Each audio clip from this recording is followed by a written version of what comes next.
السلام علیکم ورحمۃ اللہ وبرکاتہ۔ الحمد للہ نحمدہ ونستعینہ ونستغفرہ ونؤمن بہ ونتوکل علیہ ونعوذ باللہ من شرور انفسنا ومن سیئات اعمالنا، من يهده الله فلا مضل له ومن يضلله فلا هادي له، ونشهد أن لا إله إلا الله وحده لا شريك له ولا نظير له ولا مثل له ولا مثال له،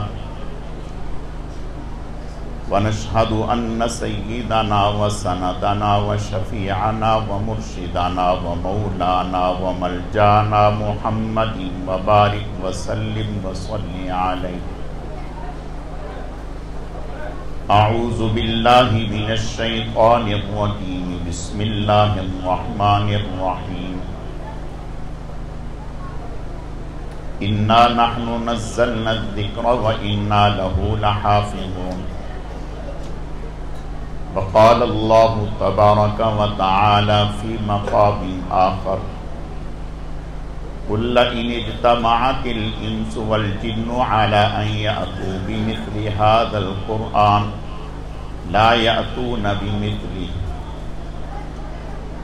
وقال الله تبارك وتعالى في مقام آخر، هو الذي بعث في الأميين رسولا منهم يتلو عليهم آياته ويزكيهم ويعلمهم الكتاب والحكمة وإن كانوا من قبل لفي ضلال مبين۔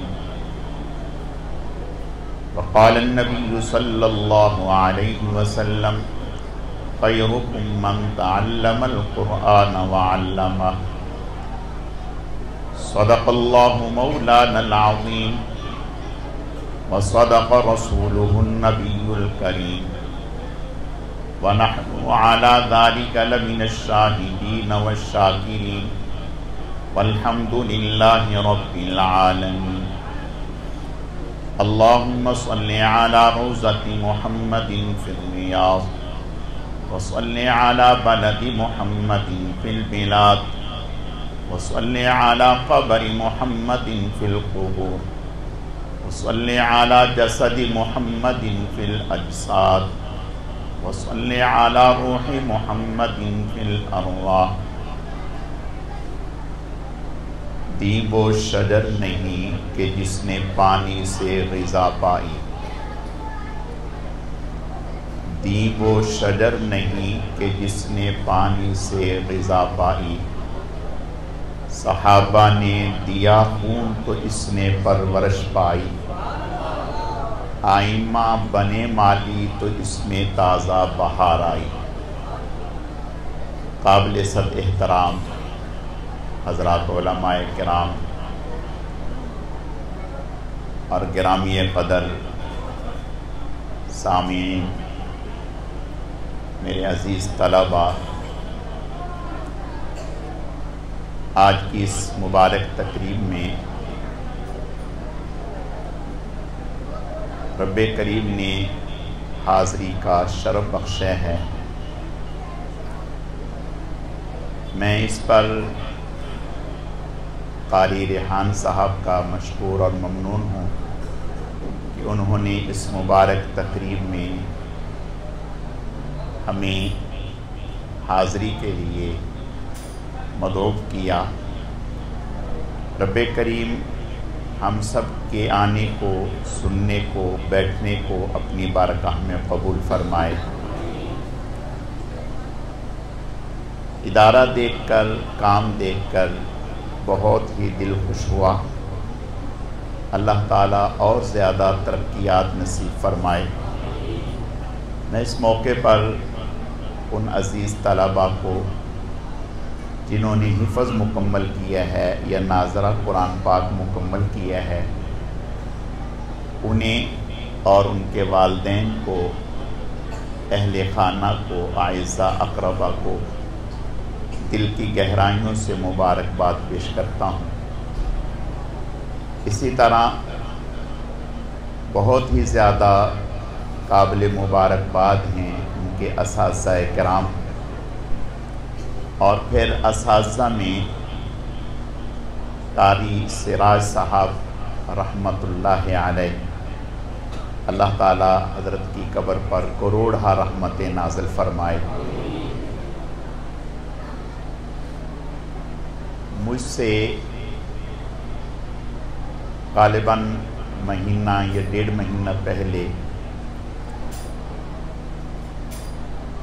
یہاں کی حاضری کے لیے جب ذکر کیا گیا اور حضرت کا ذکر ہوا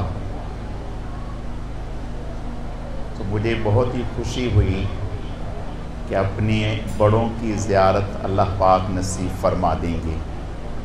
جب پتہ چلا قاری سراج صاحب کے حوالے سے کہ اللہ پاک نے انہیں بڑوں کی صحبت نصیب فرمائی ہے تو میں نے اپنی سعادت سمجھا اس پروگرام میں شرکت کو،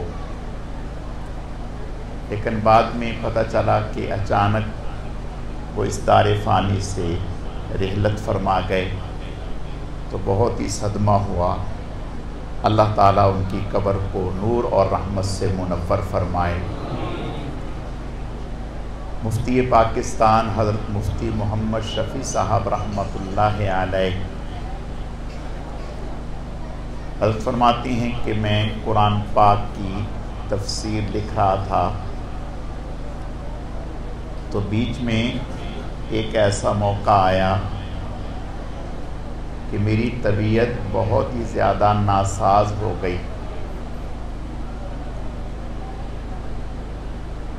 اب مجھے یہ فکر لاحق ہوئی کہ پتہ نہیں میں اپنی زندگی میں یہ تفسیر پوری کر سکوں گا یا نہیں۔ مجھے یہ خیال آیا، تو جب یہ خیال آیا تو مجھے تھوڑی پریشانی ہوئی۔ پھر فوراً ہی اللہ پاک نے یہ بات دل میں ڈال دی کہ تم یہ کیوں سوچتے ہو، یہ کیوں نہیں سوچتے کہ میری زندگی اس کام میں پوری ہو جائے، میری زندگی اس کام میں پوری ہو جائے۔ اللہ پاک کا حضرت قاری صاحب پر بہت بڑا انعام ہے کہ ان کی زندگی اسی کام میں اللہ نے پوری فرما دی۔ جانا تو سبھی نے ہے، لیکن قرآن پاک کے ساتھ وابستہ ہونے کی حالت میں اور اس طرح سے کہ اپنے پیچھے فیکٹری چھوڑ کے جاتا ہے، کوئی دکان چھوڑ کے جاتا ہے، کوئی اور چیز کے چھوڑ کر کے جاتا ہے۔ حضرت قاری صاحب اپنے پیچھے نہ ختم ہونے والی دولت چھوڑ کر کے گئے ہیں، اور وہ قرآن کی دولت ہے۔ حدیث شریف میں آتا ہے، آپ صلی اللہ علیہ وسلم کا ارشاد ہے، 3 چیزیں ایسی ہیں جو انسان کے لیے صدقہ جاریہ ہیں۔ فرمایا کہ ایک تو اپنی زندگی میں روپیہ پیسہ ایسی جگہ خرچ کر گیا جہاں سے لوگ استفادہ کرتے ہیں۔ فرمایا جب تک لوگ اس سے نفع حاصل کرتے رہیں گے اسے اجر و ثواب ملتا رہے گا۔ دوسری چیز، اپنی اولاد کو نیکی کے راستے پر لگا گیا، اولاد نیک صالح ہوئی، جب تک یہ اولاد نیکی پر چلتی رہے گی، نیت کرے یا نہ کرے، اس اولاد کے نیک اعمال کا اجر و ثواب اس کے والدین کو ملتا رہے گا۔ تیسری چیز فرمایا کہ دینی تعلیم، قرآن کی تعلیم، احادیث کی تعلیم اگر وہ اس دنیا میں دے کر کے گیا ہے، جب تک وہ تعلیم کا سلسلہ جاری و ساری رہے گا، اس وقت تک رب کریم اس کے درجات بلند فرماتے رہیں گے۔ تو قاری صاحب کو اللہ نے یہ سعادت بخشی کہ اپنی اولاد کی بھی صحیح نہج پر تربیت فرمائی اور خود بھی پوری زندگی بچوں کو قرآن پڑھایا۔ یہ مبارک سلسلہ قیامت تک بڑھنا ہے، کم نہیں ہونا۔ تو قیامت تک ان کا اجر و ثواب بڑھتا ہی رہے گا، اللہ کے فضل و کرم سے کم نہیں ہوگا۔ ہم سب حضرت قاری صاحب کے لیے دعا گو ہیں، رب کریم انہیں اپنی شایان شان اجر بدلہ اور ثواب عطا فرمائے، کروٹ کروٹ چین سکون آرام نصیب فرمائے۔ میرے عزیزو، اللہ پاک نے جو ہمیں دین مرحمت فرمایا ہے، جو کتاب ہمیں مرحمت فرمائی ہے قرآن پاک، اس وقت روئے زمین پر صرف اور صرف یہی دین محفوظ ہے، یہی کتاب محفوظ ہے۔ مشرق سے مغرب، شمال سے جنوب، پوری روئے زمین آپ گھوم لیں، کوئی ایک کتاب تورات، انجیل، زبور، کوئی ایک کتاب آپ کو ایسی نہیں ملے گی جو من نوعاً اس شکل میں ہو جس شکل میں وہ نبی پر اتری تھی۔ حتیٰ کہ اگر آپ انجیل اٹھا کر کے دیکھیں گے، اس کے 2 ایڈیشن آپ ہاتھ میں لیں گے، پہلے والا اور بعد والا، تو دونوں میں فرق ہوگا۔ تورات اٹھا کر کے دیکھیں، ان میں بھی یہی حال، زبور اٹھا کر کے دیکھیں تو اس میں بھی یہی حال۔ لیکن قرآن پاک ایسی کتاب ہے کہ جو تغیر و تبدل سے معصوم ہے، پاک ہے، محفوظ ہے۔ جس آب و تاب کے ساتھ حضور علیہ السلام پر اتری تھی، اسی طرح آج تک یہ محفوظ ہے۔ ہارون رشید رحمت اللہ علیہ، ان کے صاحبزادے تھے مامون الرشید۔ یہ وقتاً فوقتاً علمی سیمینار منعقد کیا کرتے تھے۔ ایک دفعہ انہوں نے ایک اسلام پر علمی سیمینار منعقد کیا، اس میں سبھی لوگوں کو دعوت دی، مسلمان بھی آئے، یہود بھی آئے، عیسائی بھی آئے، تو سب نے آ کر کے مقالے پیش کیے۔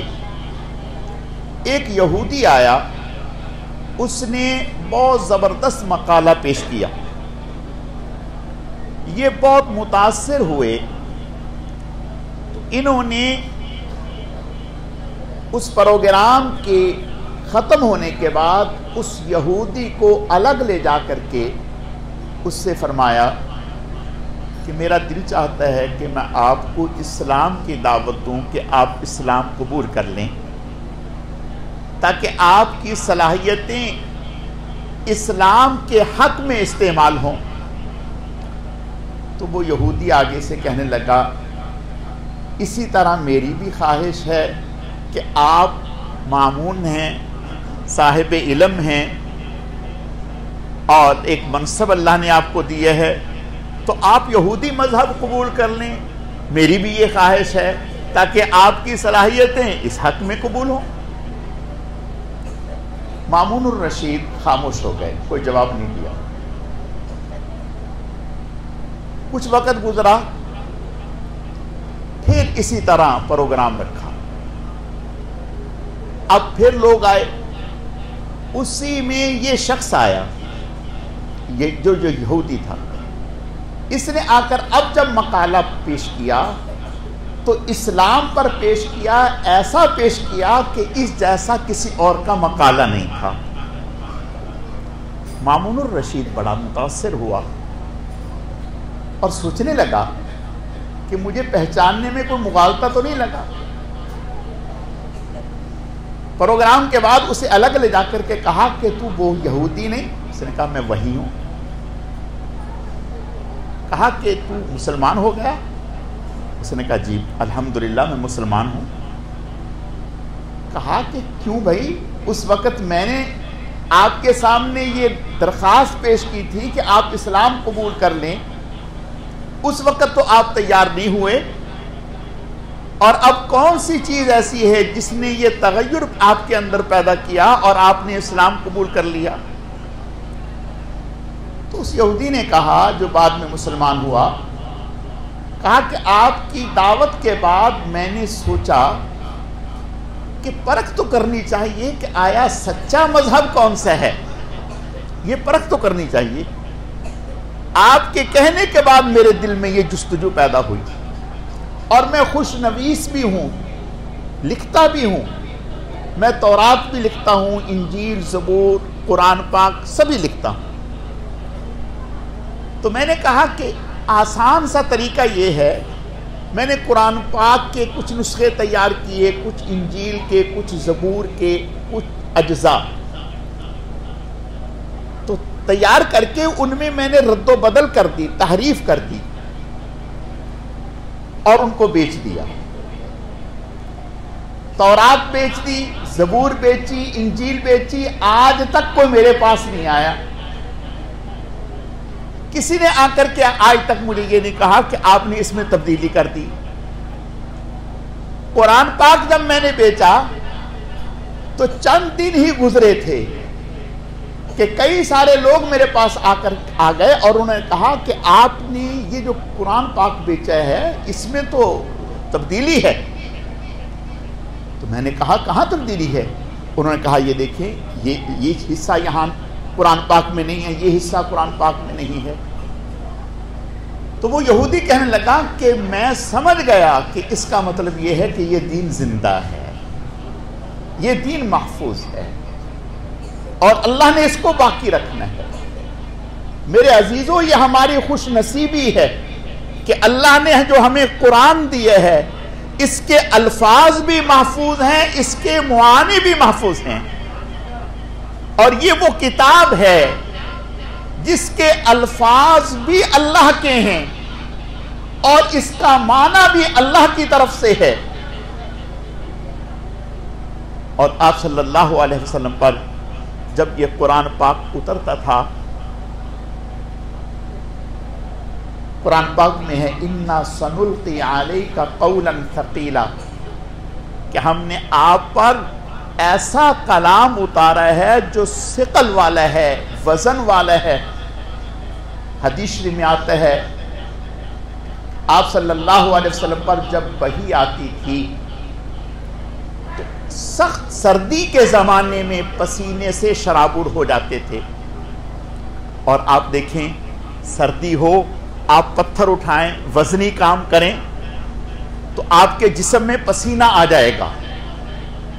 اور آپ صلی اللہ علیہ وسلم اگر اس وحی کے جب وحی آپ پر آ رہی ہوتی، حضرت زید رضی اللہ تعالیٰ فرماتے ہیں کہ ایک دفعہ ایسا ہوا کہ آپ کی ران میری ران پر تھی اور اسی اثنا میں وحی آ گئی، تو مجھے یوں لگا کہ میری ران چورا چورا ہو جائے گی،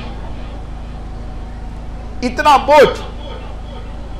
اور علماء نے لکھا ہے کہ پوری زندگی میں حضرت آدم علیہ السلام پر 10 مرتبہ وحی آئی ہے، اسی طرح اور انبیاء کرام پر کسی پر 40 مرتبہ، کسی پر 20 مرتبہ، کسی پر 50 مرتبہ۔ اور علماء نے لکھا کہ جب وحی آتی تو اس وقت نبی کی کیفیت یہ ہوتی جیسے نچڑ گیا، اتنا اس کا بوجھ۔ اور ان انبیاء کرام پر اتنی دفعہ پوری زندگی میں وحی آئی۔ آپ صلی اللہ علیہ وسلم پر 23 سال تک یہ وزن پڑتا رہا اور آپ اس کو اٹھاتے رہے، 23 سال تک۔ اور حدیث شریف میں آتا ہے کہ آپ صلی اللہ علیہ وسلم جب قرآن پاک آپ پر اترتا تو صحابہ کرام آپ پر کپڑا ڈال دیتے تھے، کپڑا ڈال دیتے تھے۔ علماء نے لکھا ہے کہ یہ وحی کا بوجھ عام انسان برداشت نہ کر سکتا۔ حضرت مولانا فضل الرحمان گنج مراد آبادی رحمت اللہ علیہ، یہ ہمارے بڑے اکابر میں سے ہیں۔ ان کے پاس ایک عالم آئے اور آ کر کے ان سے درخواست کرنے لگے کہ حضرت مجھے حدیث کی اجازت مرحمت فرما دیں۔ ہمارے جو بڑے اکابر ہیں علماء اپنی سند کو عالی کرنے کے لیے ان کے پاس جاتے ہیں اور ان سے حدیث کی اجازت لیتے ہیں۔ تو حضرت کے پاس آئے کہ مجھے حدیث کی اجازت دے دیں، اور ساتھ میں شاگرد بھی تھے۔ تو حضرت نے فرمایا ٹھیک ہے، ہم اجازت دے دیتے ہیں، پہلے آپ حدیث پڑھ کر سنائیں، ہمیں حدیث پڑھ کر کے سنائیں۔ تو فرماتے ہیں کہ انہوں نے کتاب کھولی، سند پڑھی۔ یہ ان کی بات ہے جو شیخ الحدیث ہیں، حدیث پڑھاتے ہیں، 7 طلبہ ہیں، شاگرد ہیں۔ حضرت کے سامنے انہوں نے کتاب کھولی اور حدیث پڑھنی شروع کی، سند پڑھی۔ جب حدیث کا متن شروع ہوا تو پڑھ نہیں سکے۔ حضرت نے فرمایا پڑھو بھائی، خاموش۔ پھر فرمایا پڑھو بھائی، خاموش۔ پھر فرمایا پڑھو بھائی، خاموش۔ حضرت نے فرمایا کتاب بند کر دی، کتاب بند کر دی۔ حضرت نے اجازت تو دے دی، اور پھر کسی نے کہا، ان سے کہا کہ حضرت آپ تو ساری زندگی حدیث پڑھانے والے ہیں، تو آپ پڑھ کیوں نہیں سکے؟ شاگردوں نے پوچھا، اور حضرت سے کہا کہ حضرت نے فرمایا کہ میں نے اللہ پاک کی طرف سے اولیاء کرام کو کرامت حاصل ہوتی ہے، اختیاری نہیں ہوتی۔ حضرت فرماتے ہیں کہ میں نے ان پر توجہ ڈالی تاکہ ان کو پتہ چلے کہ حدیث کا وزن کیا ہے۔ فرمایا کہ حدیث کا اتنا وزن ہے کہ یہ اس کو پڑھ نہیں سکے تو قرآن کا کتنا وزن ہوگا، قرآن کا کتنا وزن ہوگا۔ تو میرے عزیزو، میں عرض یہ کرنا چاہتا ہوں، یہ تو اللہ کا ہم پر انعام اور احسان ہے کہ حضور کے صدقے سے سینہ بسینہ قرآن ہم تک پہنچا ہے۔ آج ہم قرآن پڑھ رہے ہیں، اور یہ اس امت کا اعزاز ہے کہ اس میں ایک نہیں، 2 نہیں، لاکھوں قرآن کے حافظ ہیں۔ اور پھر اللہ پاک کو حضور صلی اللہ علیہ وسلم کی حیات مبارکہ سے اتنا پیار تھا، اتنا پیار تھا کہ آپ کی ہر ادا اللہ نے حفاظت میں دے دی، اللہ نے پوری حیات میں۔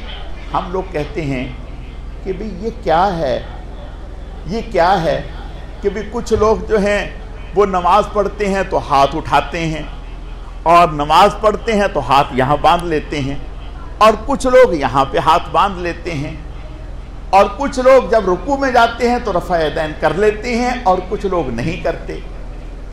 تو علماء نے لکھا اس کے پیچھے حکمت یہ تھی، اگر ساری امت رفع یدین پر جمع ہو جاتی تو حضور کی جو دوسری ادا تھی بغیر رفع یدین نماز پڑھنے، وہ امت سے ترک ہو جاتی، چھوٹ جاتی۔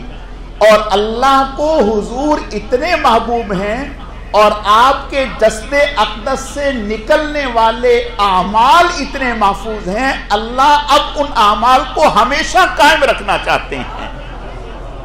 امت کے ایک حصے کو اس پر لگا دیا، وہ حضور کے اس طریقے کو قائم رکھا ہوا ہے، اور امت کے ایک حصے کو اس ادا پر لگا دیا، انہوں نے حضور کی اس ادا کو محفوظ رکھ کر رکھا ہے، امت کے ایک حصے کو دوسرے طریقے پر لگا دیا۔ اس طرح سے حضور علیہ السلام کی پوری حیات کے مبارک اعمال کو اللہ نے محفوظ کر دیا، یہ محفوظ کر دیا۔ ورنہ اللہ اگر چاہتے تو پوری امت کسی ایک چیز پر جمع ہو جاتی، کسی ایک چیز پر جمع ہو جاتی۔ تو میرے عزیزو، اللہ پاک نے حضور علیہ السلام پر یہ احسان فرمایا کہ اس آپ کی کتاب کو بھی آپ کی احادیث کو بھی محفوظ کر دیا، قیامت تک محفوظ کر دیا. اب اس میں کوئی ذرہ برابر بھی تغیر و تبدل نہیں. اور پھر حضور علیہ الصلوۃ والتسلیم اکیلے تنے تنہا پوری امت کا کام کرتے تھے، پوری امت کا کام کرتے تھے. اب امت کے اندر یہ طاقت نہ تھی. حضور تو 400 جنتیوں کی طاقت رکھتے ہیں، امت میں یہ طاقت نہ تھی.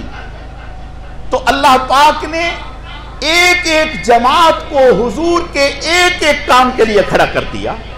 مثلا ایک جماعت ہے، اس کا کام ہے صرف الفاظ کی صحت، اور یہ صرف قرآن پاک کے ساتھ خاص ہے. آپ انگریزی پڑھیں ABCD تو کہیں بھی اس کی ادائیگی کے لیے کوئی علم نہیں ہے کہ A کو یوں ادا کرنا ہے، B کو یوں ادا کرنا ہے، C کو یوں ادا کرنا ہے.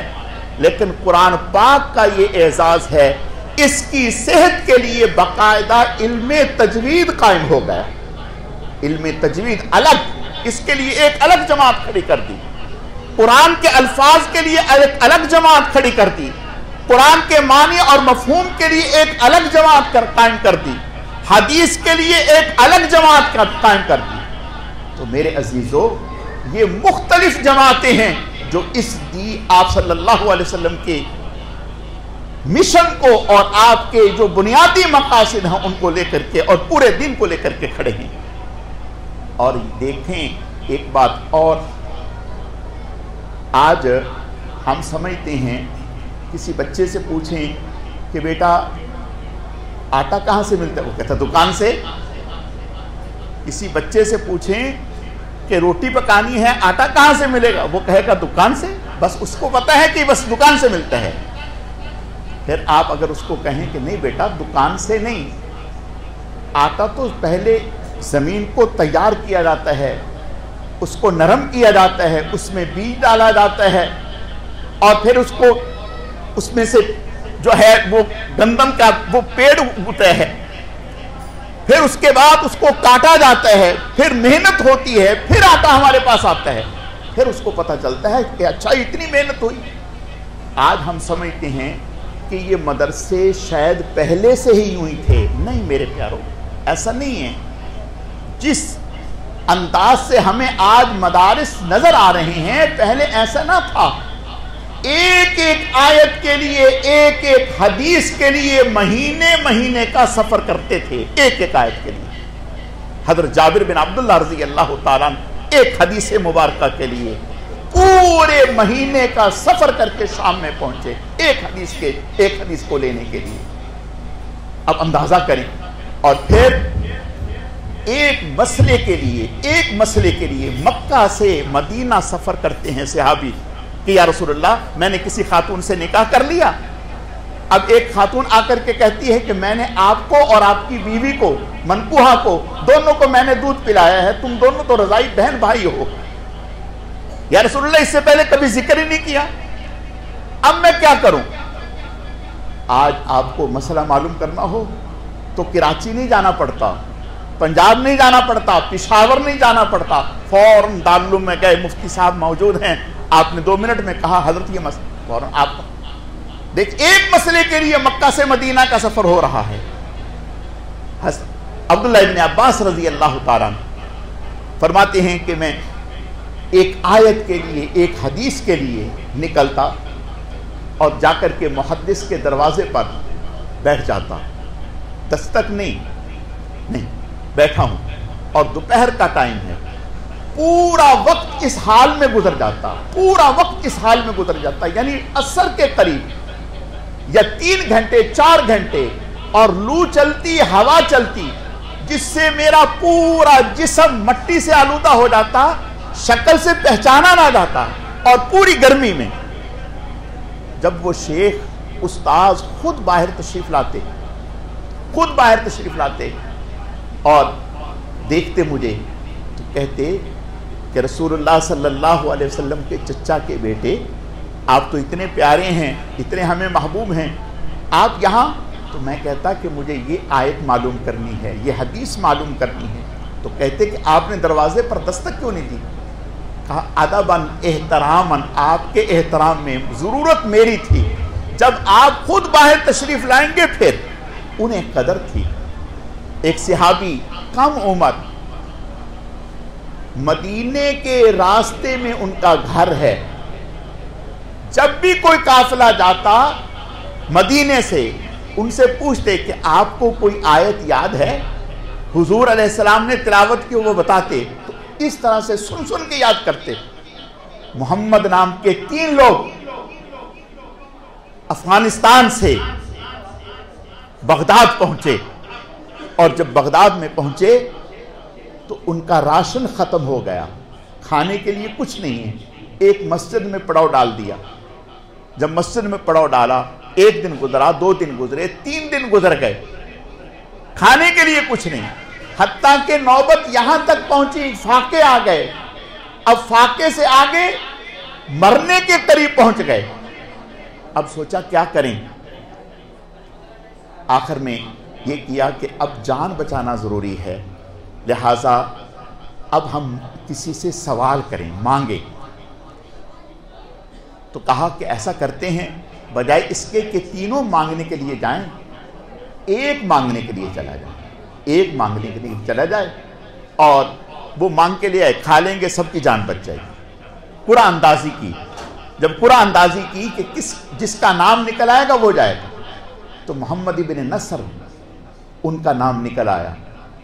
انہوں نے کہا اپنے ساتھیوں سے کہ ٹھیک ہے، اتنی مجھے اجازت دے دیں کہ میں وضو کر کے 2 رکعت نماز نفل پڑھوں۔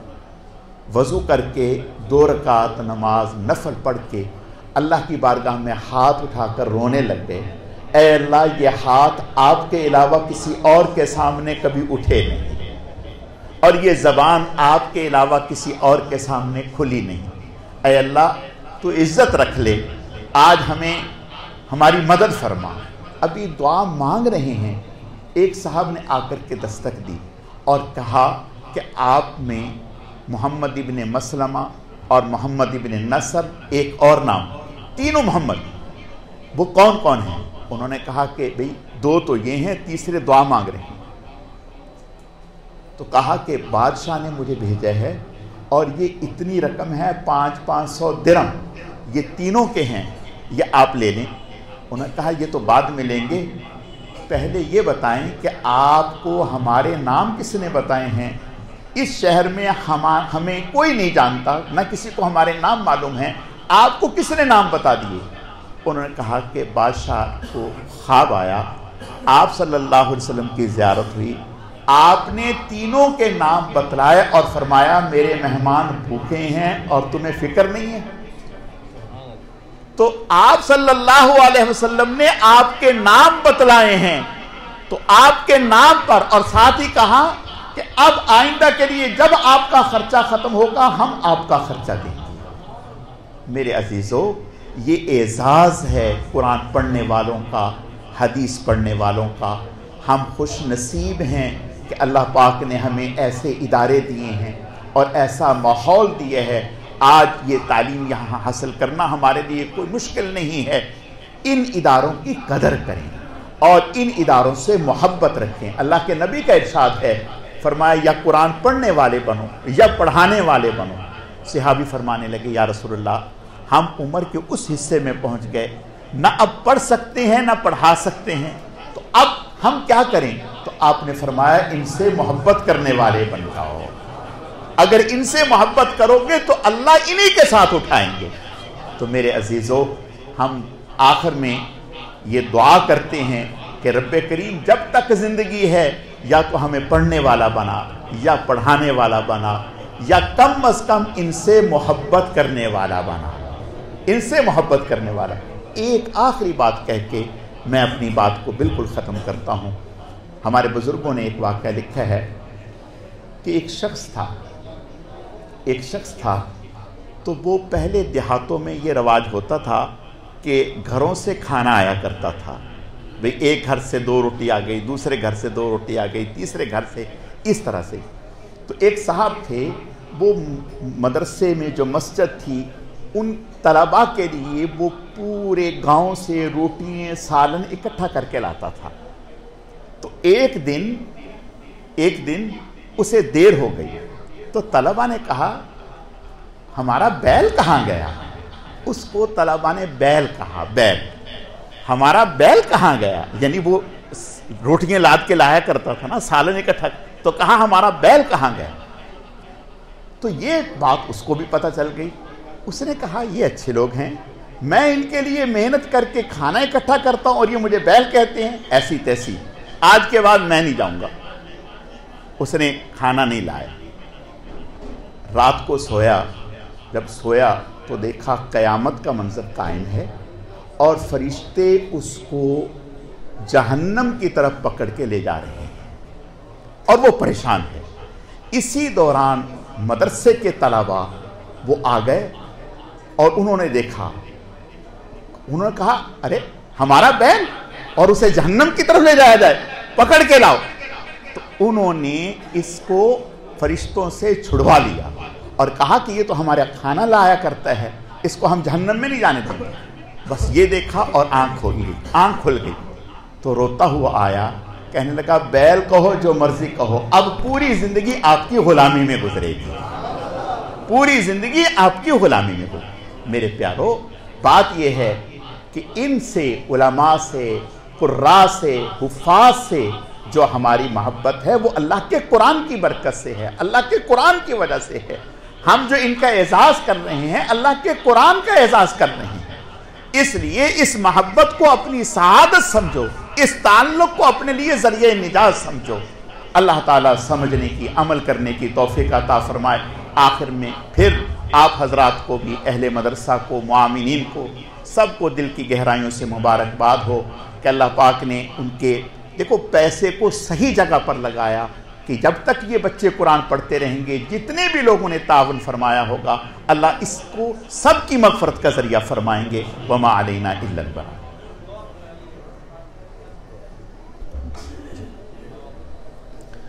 الحمدللہ رب العالمین والعاقبۃ للمتقین والصلاة والسلام علی سید المرسلین.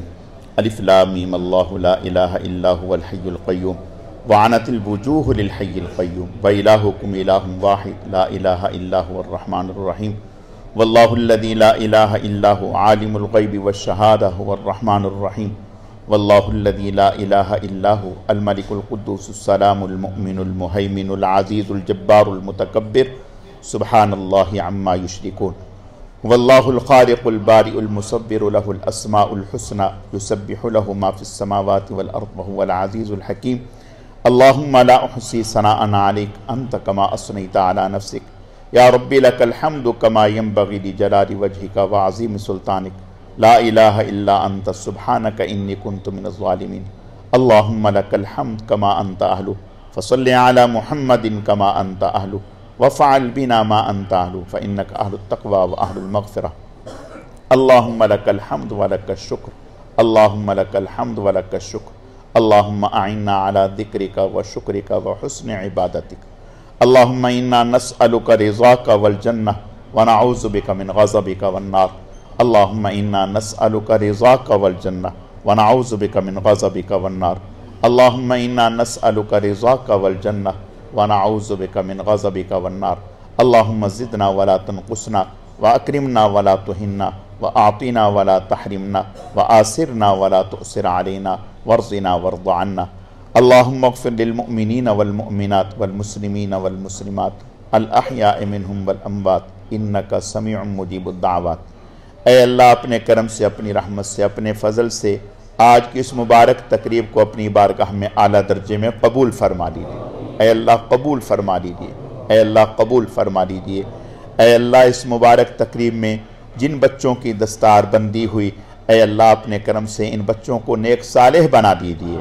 اے اللہ ان کے علم و عمل میں، عمر میں برکتیں عطا فرما دیجیے.